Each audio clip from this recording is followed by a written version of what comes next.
Waking up to what can happen to us by the world and relationships and life, usually relationships, usually takes a drama or a trauma or continued problems for us to finally get to a place where we realize something is wrong with human nature. Human nature's got a bent way and a subtle way of being able to bend and harm the minds of the people that are around it, to hurt and maim the psychological and mental health of the people that fall prey to it. And some people don't wake up to the hurt, to the subtle tactics and no, I got the idiot again, the dog. It doesn't do what it's told.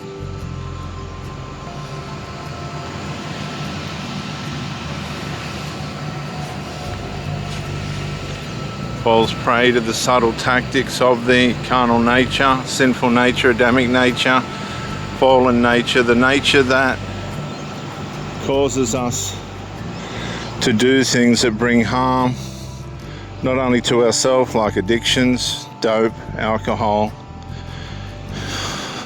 chemicals, reckless casual sex. Casual sex never leads to anything good, by the way.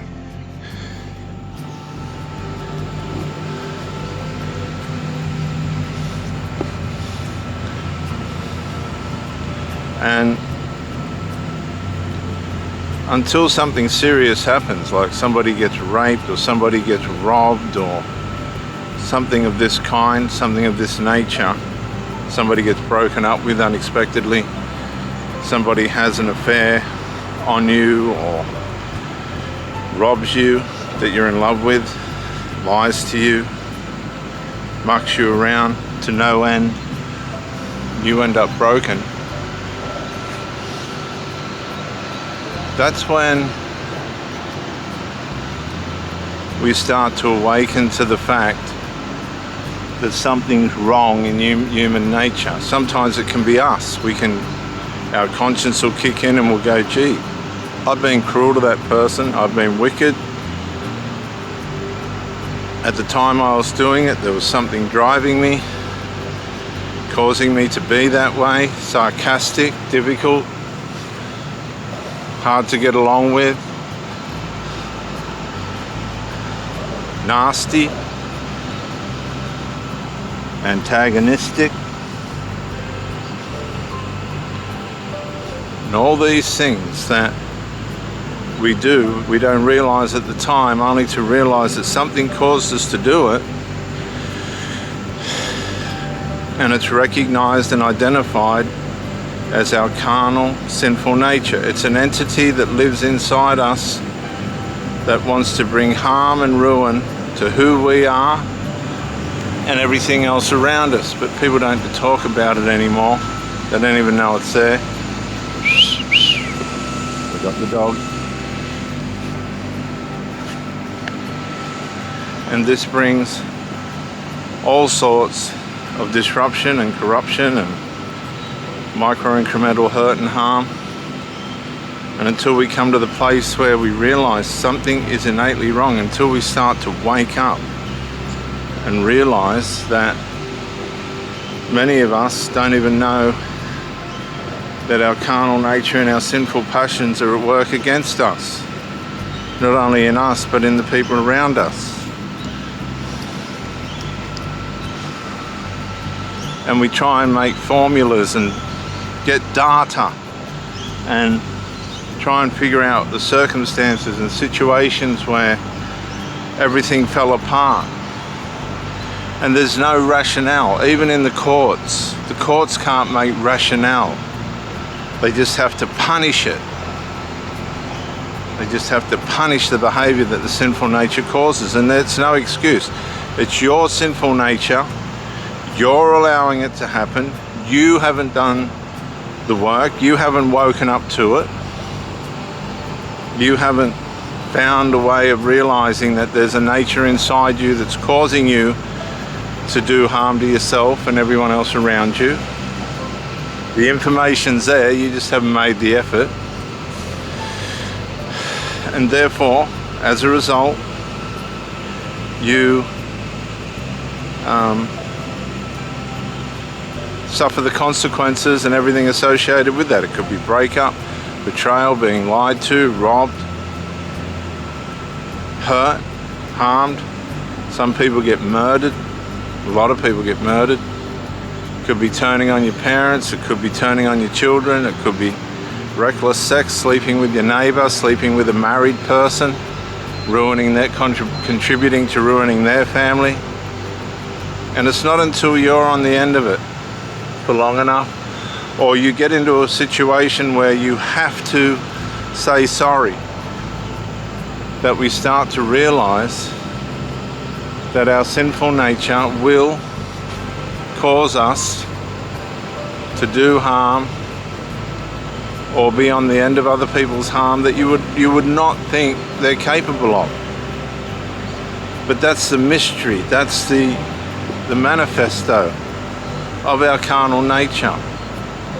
And we can put it into all sorts of psychological terms and label it and, you know, make up scenarios for it and ways in which it corrupts and destroys us and everything around us, particularly through chemicals and habits and addictions, because they're all ways of escape. You're trying to escape the torment and anguish and antagonism working within you from the carnal nature.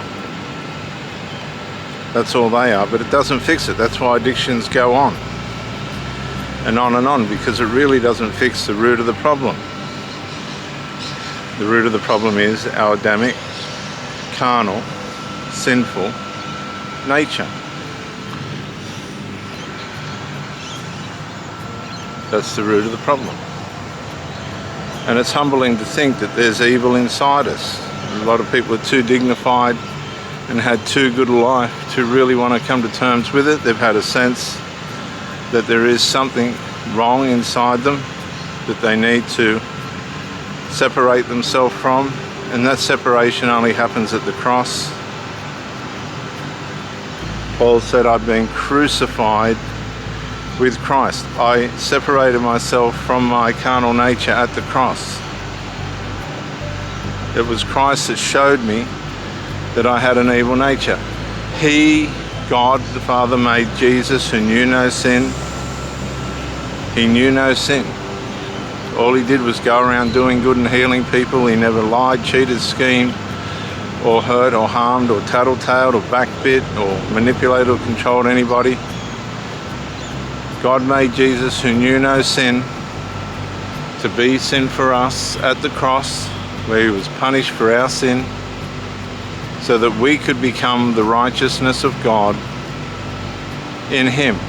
When we come to the cross, this is what people don't realize. He takes our sinful nature and all the punishment and unresolved and trouble that it's caused upon himself, and makes a pathway for us to begin to separate and be sanctified and moved away from the influence of it and the power of it by way of his righteousness, the confidence that we have in his Spirit through the cross. This way, please. Hey. And the dog goes back to the dead body up there, dead possum.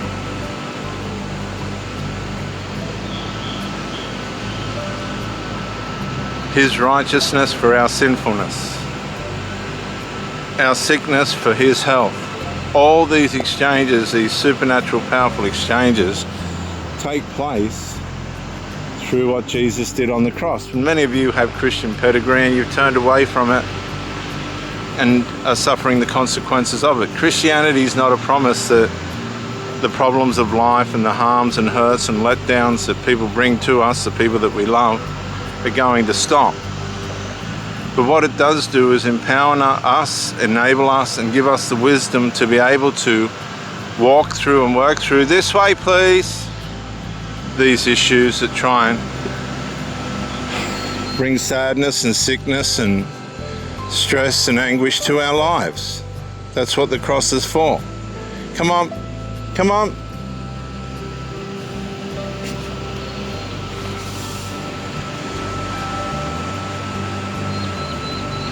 And it's been the devil's job to make sure that the cross and everything associated with it and the power of it for each individual is to remain latent in our mind and in our education and in who we are and what we think. All our answers are at the cross and the finished work of Christ.